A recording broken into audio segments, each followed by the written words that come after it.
I first came into contact with this scourge with my dad in the 1990s. And I really didn't somehow tune into it enough in a way. He told me he had prostate cancer, but his doctor said to him, at your age, he was in his 70s, you're going to die of something else. And he took that with confidence and underwent his treatment. He did not elect to have surgery. He did radiation. And like everybody else, he kind of struggled with what one doctor said versus what another doctor said, one hospital, one place. And we talked about his confusion, and I felt, frankly, pretty helpless in terms of trying to guide him through it, and just trying to say, well, you got to sort of find the person you trust the most and go from there. Well, in early 2000, the radiation that he'd been through hadn't worked adequately. It came raging back.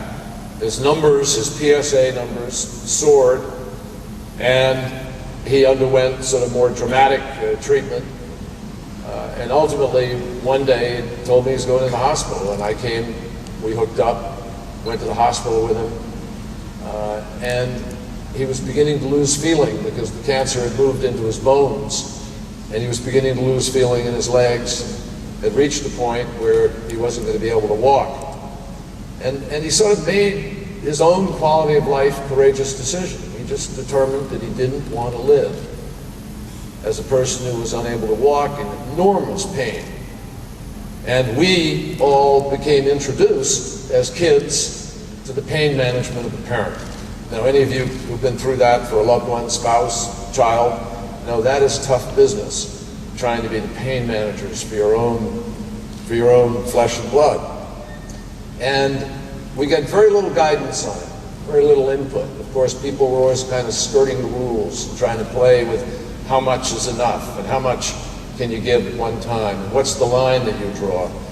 And ultimately, we had to draw the line. And my dad was in enormous pain, needed more and more morphine, but we weren't sure that he was really ready to go. And so we struggled with that relationship, and when you get a lot of morphine, as you know, you're not who you are. And so at one point, uncertain of what his own wishes were, we dialed back on the morphine. We just cut the doctors out, made our own decisions, dialed back, kind of brought him back to the dad we knew.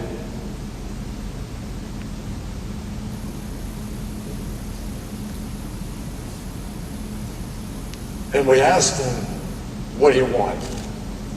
And he sat up and said, I want to die. And so we knew it. We were comforted by that. And that's when we lost him.